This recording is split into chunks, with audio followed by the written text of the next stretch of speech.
Riots in Nepal and revolt inside home. Parenting Gen Z is a big challenge.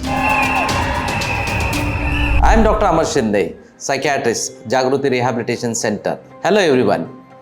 We have been watching the news of riots in Nepal. Streets full of protest, anger, slogan. They brought down the whole government in 2 hours. Not only the top leadership, all the leaders in the country were brought down. Whether they are opposition, all MLAs, all MPs. And who were the protesters? They were Gen Z, means people below 25 years of age. Even no leaders above the age was allowed in the protest. But honestly, parents all over the world don't need television to see the revolts. Every home with a teenager is already a protest site. Also, instead of tear gas, the only thing we parents have is the Wi-Fi password.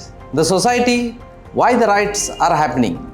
Because people feel they are not heard. At home the same. The parents' action, beta, keep your phone away. And Gen Z reacts, you don't understand our generation. Parents says, come for the dinner. Gen Z reacts, no, this is my time for my reel. I'll come after some time. In my house, curfew is at 10 p.m.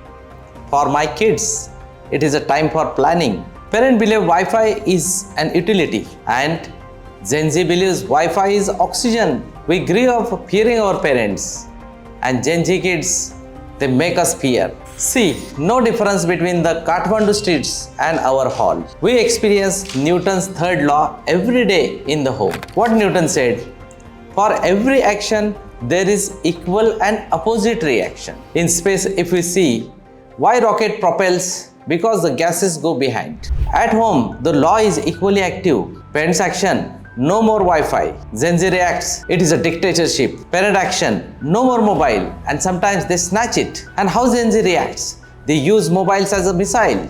And there is a blast in the home. Parents action, we are going for a dinner. Wear something decent. Reaction, stop controlling my life. Stop judging me. Parent action, good morning. Reaction, what's good about it? Who need NASA and ISRO to test the Newtons? Just raise a kid. Just raise a teenager. We need to understand Gen Z. I remember as a child, I and a few of my friends used to ask various questions to teachers and my parents. And they were happy that we are asking some questions to them. One day I asked my physics teacher, that Newton's law, is it valid to everywhere? And there was a long discussion.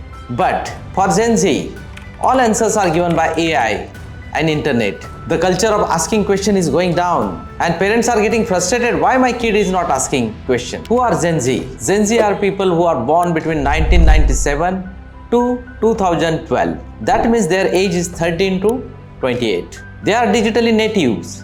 They live in constant information in social media. They are in global connectivity. Let's be fair, Gen Z are not rebels because they are socially aware.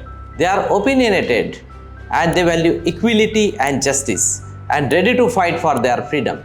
But at the same time, they are also vulnerable to misinformation, peer pressures, and there is a lot of emotional overload also.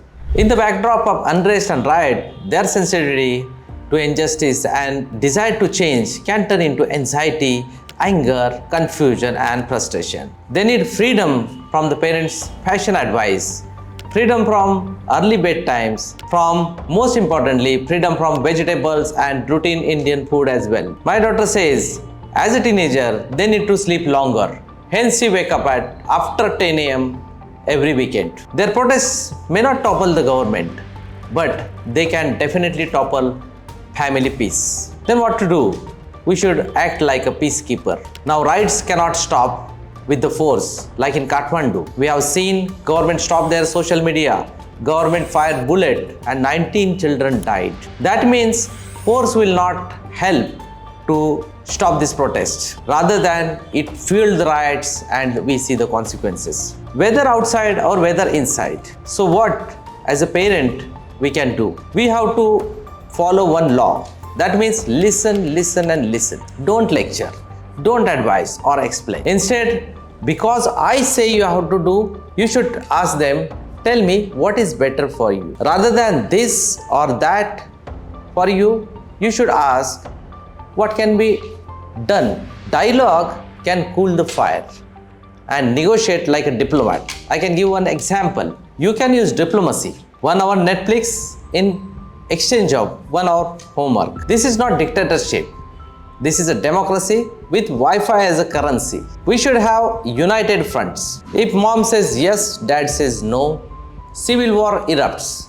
And there are two-party system and the peace of the family goes. And if grandparents are there, there is a third front. So we need to think we should act like a single party government, not two-party or three-party. We need to channelize their energy.